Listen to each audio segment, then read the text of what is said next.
Dear students, welcome back to Anavasti video solution series. In today's video, we are going to discuss level 1 question 141 to 150. Let's start from question 141. The equivalent volt of salt. यहाँ पर हमारे पास salt दिया गया है, ये reducing agent की तरह act करे तो इसका क्या equivalent weight अपने को calculate करना है. तो हमारे पास let's say इसका जो molecular weight है वो यहाँ पर दिया हुआ है, तो equivalent weight हमारे पास जो होता है इक्विवेलेंट वेट होगा वो होगा हमारे पास molecular weight divided by n factor. तो हमें सिंपली क्या करना है कि इस सॉल्ट का एन फैक्टर कैलकुलेट करना है. तो हमारे पास क्या दिया हुआ है KH C2O4.H2 अब हमारे पास यहाँ पर कार्बन की ऑक्सीडेशन स्टेट दोनों में ही क्या है +3 है. अब ये एक्ट कर रहा है रिड्यूसिंग एजेंट की तरह यानी खुद क्या होगा ऑक्सीडाइज होगा और दूसरे किसी कंपाउंड को रिड्यूस कर देगा. ऑक्सीडाइज होने का क्या मतलब है, ऑक्सीडेशन नंबर इंक्रीज होना. तो ये दोनों ही क्या होंगे C2O4 ऑक्जेलेट आयन किस में कन्वर्ट हो जाएंगे, कार्बन डाइऑक्साइड में कन्वर्ट हो जाएंगे, जहाँ पे कार्बन +4 ऑक्सीडेशन स्टेट में होगा. ठीक, तो यहाँ पर चेंज क्या हो रहा है, यहाँ पर चेंज हो रहा है पर एटम 1 यूनिट का 4 - 3 1. तो हमारे पास एन फैक्टर क्या होगा, एन फैक्टर होगा हमारे पास चेंज पर atom multiplied by number of atoms. तो हमारे पास चेंज पर एटम हमारे पास 1 है और नंबर ऑफ एटम्स यहाँ पर 4 है. तो एन फैक्टर हमारा क्या हो जाएगा 4. तो इसी वजह से हमारा जो इक्विवेलेंट वेट हो जाएगा हमारे पास मोलिकुलर वेट डिवाइडेड बाई 4. ठीक है, तो हमारा कौन सा ऑप्शन करेक्ट होगा यहाँ पर, ऑप्शन डी हमारा करेक्ट आंसर हो जाएगा. नेक्स्ट है 142. इसमें क्या बोला गया है, equivalent weight of divalent metal. Divalent metal है यानी मेटल पे 2+ ऑक्सीडेशन स्टेट है. तो यहाँ पर हमारे पास क्या होगा, जितना चार्ज है वही एन फैक्टर हो जाएगा. तो एन फैक्टर हमारे पास 2 है इसका मेटल का. इसका इक्विवेलेंट वेट कितना दिया हुआ है, इक्विवेलेंट वेट यहाँ पे दिया हुआ है कैपिटल W. और अपने को इस मेटल की क्लोराइड का मॉलिक्यूलर वेट कैलकुलेट करना है. तो हमारे पास क्या होगा इस हिसाब से देखेंगे तो इक्विवेलेंट वेट ऑफ क्लोराइड जो होगा वो आएगा हमारे पास equivalent weight of metal plus equivalent weight of chlorine. अब अपने पास मेटल का इक्विवेलेंट वेट तो अपने पास दिया हुआ है कितना W, और इक्विवेलेंट वेट ऑफ क्लोरीन जो होता है वो होता है 35.5 ग्राम. इसी तरह से यहाँ पर इक्विवेलेंट वेट ऑफ क्लोराइड को अपन भी क्या लिख सकते हैं मॉलिक्यूलर वेट के टर्म्स में, molecular weight of chloride divided by n factor. ठीक है, तो हमारे पास यहाँ पर इसका एन फैक्टर कितना दिया गया है, यहाँ पर हमें 2 एन फैक्टर दिया गया. तो यहाँ पर 2 वैल्यू पुट कर देंगे तो हमारे पास मॉलिक्यूलर वेट ऑफ क्लोराइड क्या आ जाएगा, मॉलिक्यूलर वेट ऑफ क्लोराइड हमारे पास आ जाएगा 2W + 35.5. तो ये वैल्यू हो जाएगी हमारे पास 2W + 71, जो कौन से ऑप्शन से मैच कर रहा है, ऑप्शन सी से मैच कर रहा है. ठीक है, नेक्स्ट है 143. When BrO3- ion reacts with Br- in acid medium Br2 is liberated. The equivalent weight of Br2 in this reaction is.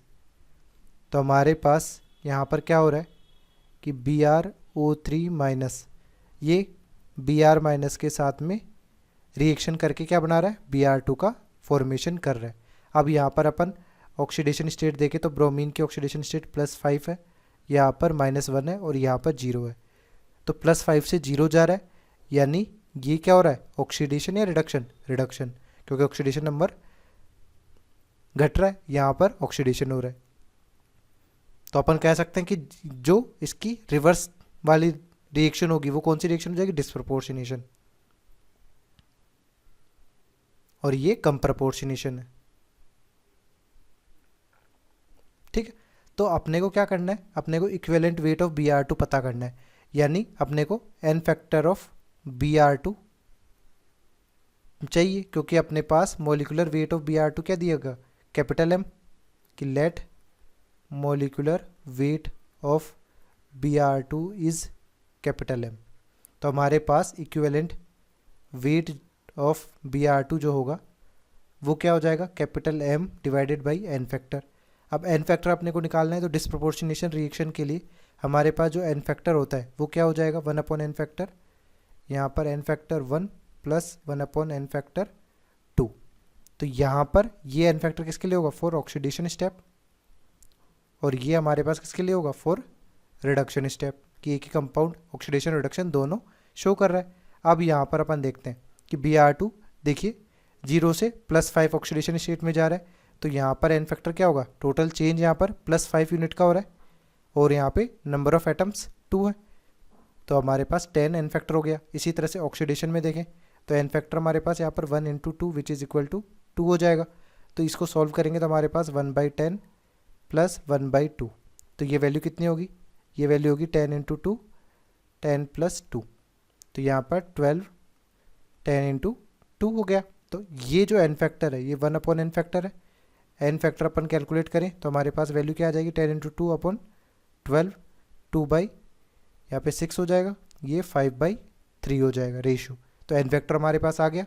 तो इसी बेसिस पे अपन देखें कि इक्विवेलेंट वेट ऑफ Br2, तो ये वैल्यू कितनी होगी, कैपिटल M 5/3, तो ये वैल्यू हो जाएगी 3m/5, जो कौन से ऑप्शन से मैच कर रहा है, ऑप्शन सी से मैच कर रहा है।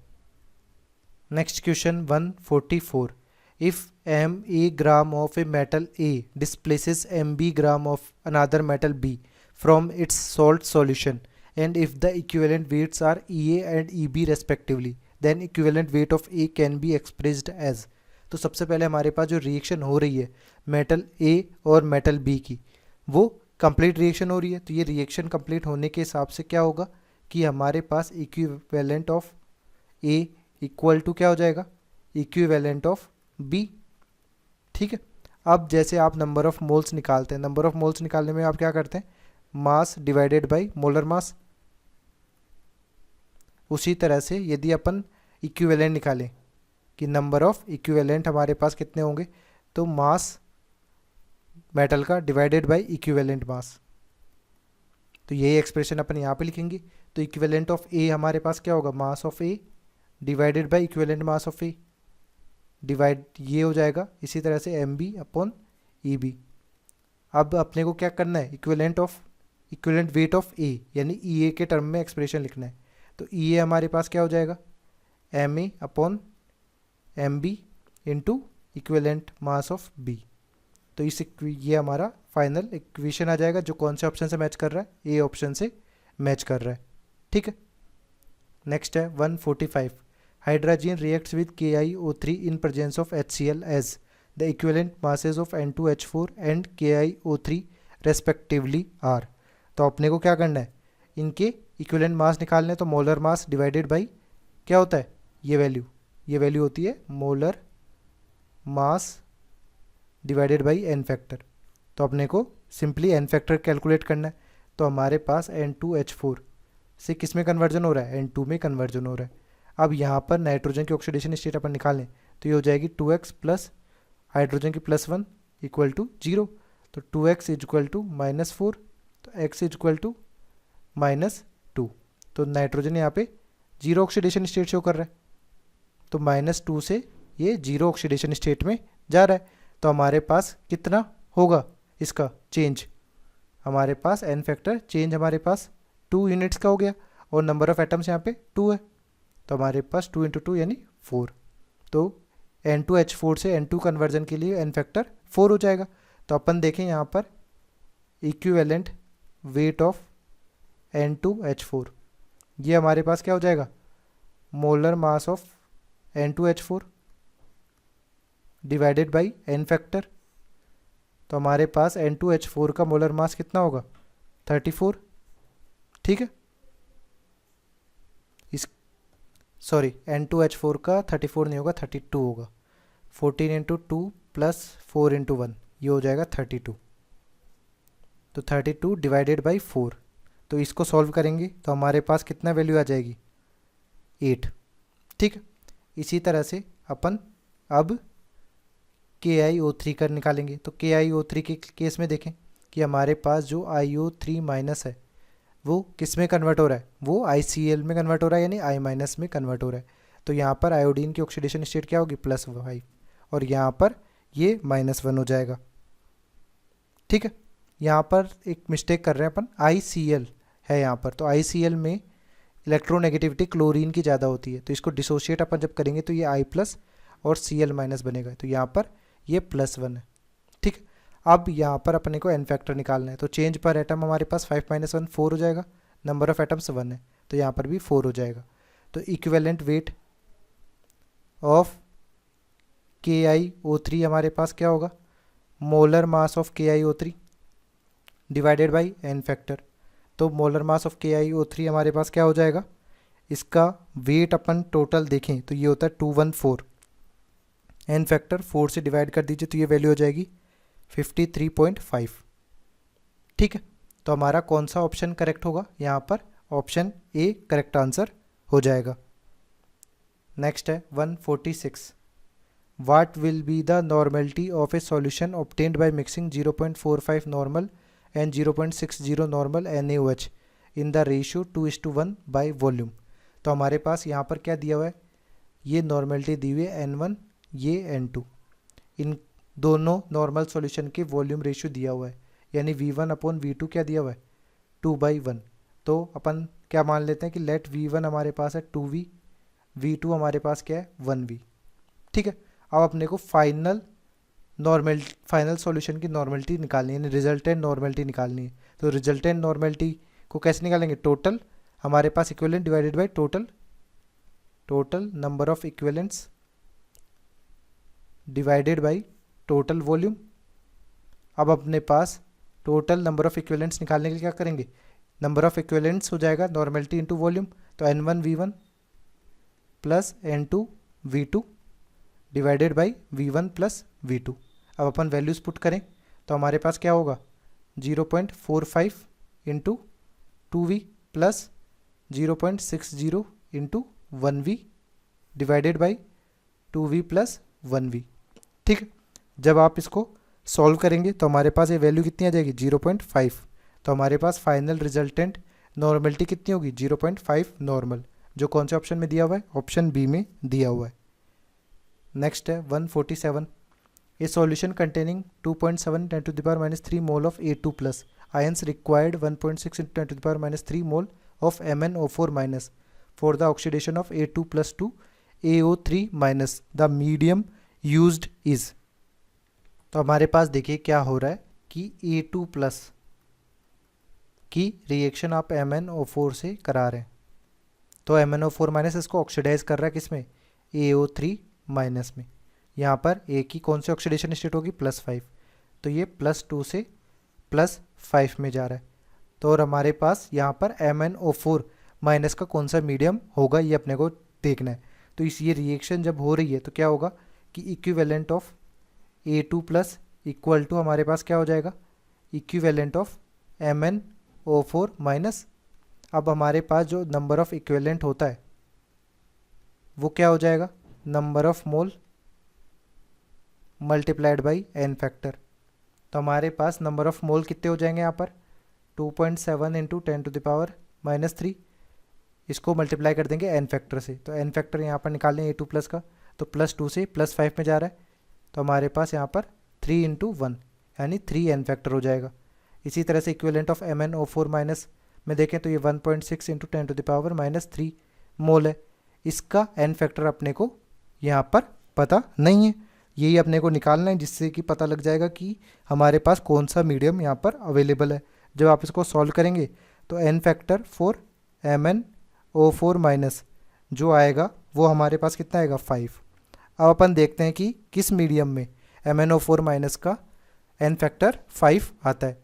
अब यदि अपन यहाँ पर एसिडिक मीडियम लेते हैं, लेट से एसिडिक मीडियम लिया अपन ने, तो एसिडिक मीडियम में हमारे पास जो MnO4- होता है कि MnO4 जो होता है वो किस में कन्वर्ट होता है, Mn2+ में कन्वर्ट होता है, तो यानी यहाँ पर +7 से ये +2 में जा रहा है, तो ये कन्वर्जन जब होगा तब एन फैक्टर क्या हो जाएगा यहाँ पर 5।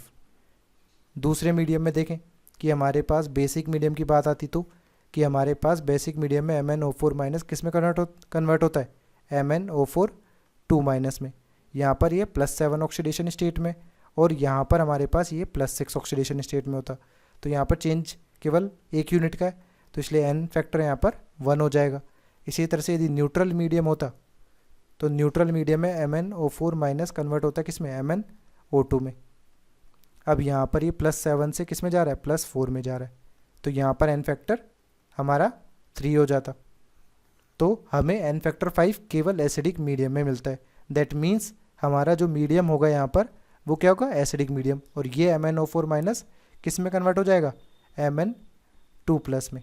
तो ऑप्शन बी हमारा करेक्ट आंसर हो जाएगा। नेक्स्ट है 148। If equal volume of 1 molar KMnO4 and 1 molar K2Cr2O7 solutions are allowed to oxidize Fe2 to Fe3 plus in acidic medium, then Fe2 oxidized will be।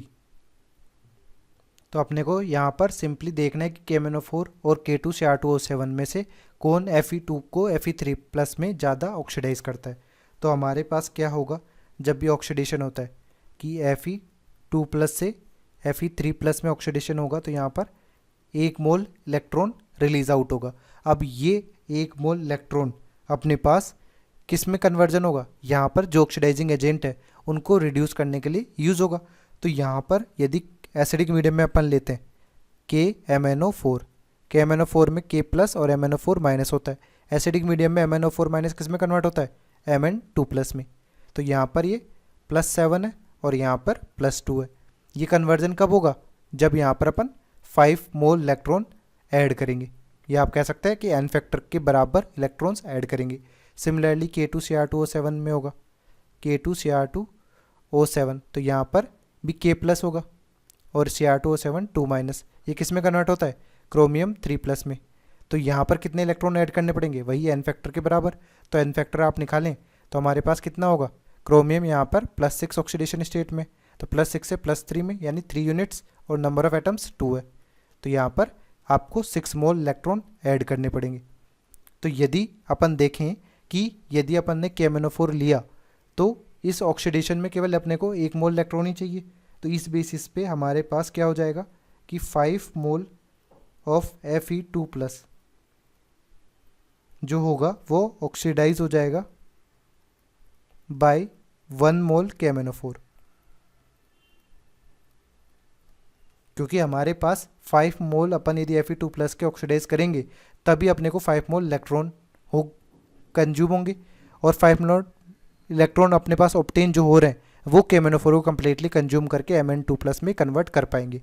Similarly यहाँ पर अपने को 6 मोल electron चाहिए, जो कि 6 मोल इलेक्ट्रॉन Fe2 प्लस से obtain करने के लिए अपने को क्या चाहिए होगा, 6 मोल ऑफ Fe2 प्लस को ऑक्सीडाइज कराना पड़ेगा।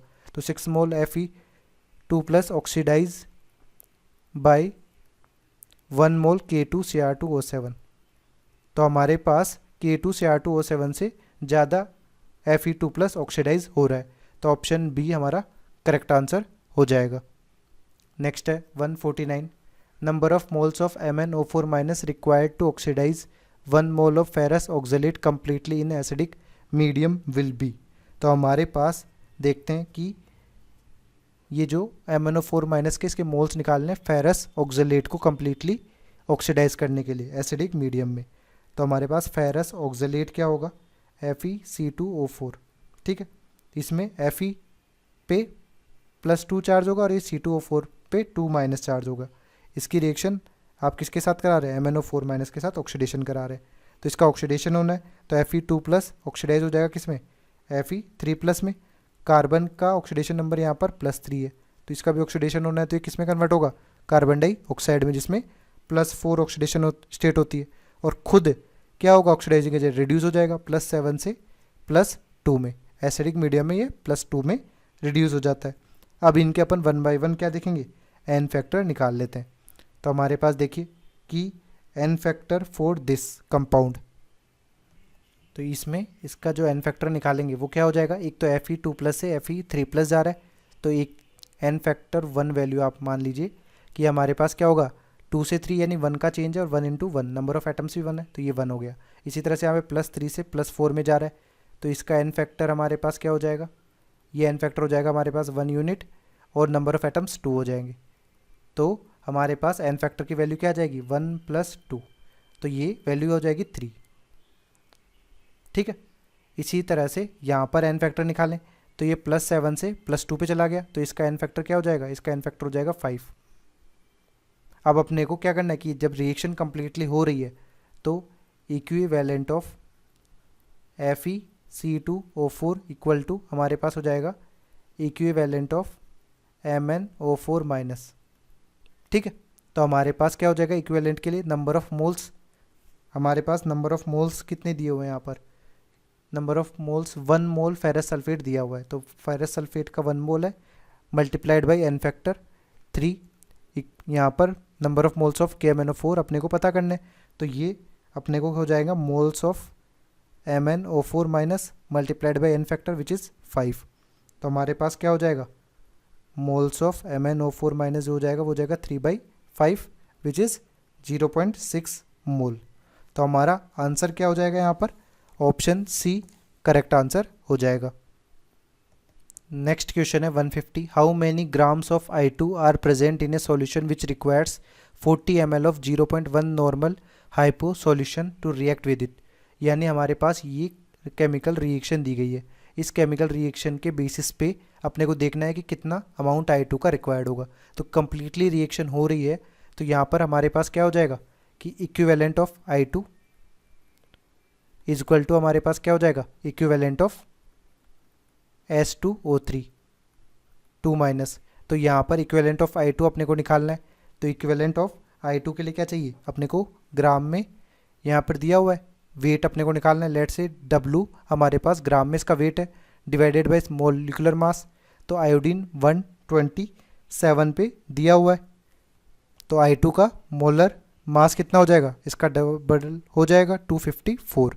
अब यहाँ पर अपन एन फैक्टर निकालें, तो एन फैक्टर हमारे पास I2 का 0 से ये किस में जा रहा है -1 में जा रहा है। चेंज हमारे पास क्या हो रहा है, चेंज हमारे पास 1 यूनिट का हो रहा है, और नंबर ऑफ एटम्स यहाँ पर I2 के 2 है, तो एन फैक्टर 2 हो जाएगा। तो ये number of moles multiplied by n factor which is equivalent of I2। इसी तरह से यहाँ पर इक्विवेलेंट ऑफ S2O3 निकालना है, तो हमारे पास 40 ml यहाँ पर वॉल्यूम दिया गया, 0.1 नॉर्मल दिया गया, इन दोनों को मल्टीप्लाई कर देंगे, तो 40 को लीटर में कन्वर्ट करेंगे सबसे पहले, तो 1000 से डिवाइड किया, इसको मल्टीप्लाई किया 0.11 से। अब अपने इस इक्वेशन में केवल W ही अननोन है, इक्वेशन को सॉल्व करेंगे तो W हमारे पास आ जाएगा 0.558 ग्राम, और यही हमारा वेट ऑफ I2 है जो कि रिक्वायर्ड होगा इन दिस रिएक्शन। तो ऑप्शन बी हमारा करेक्ट आंसर हो जाएगा।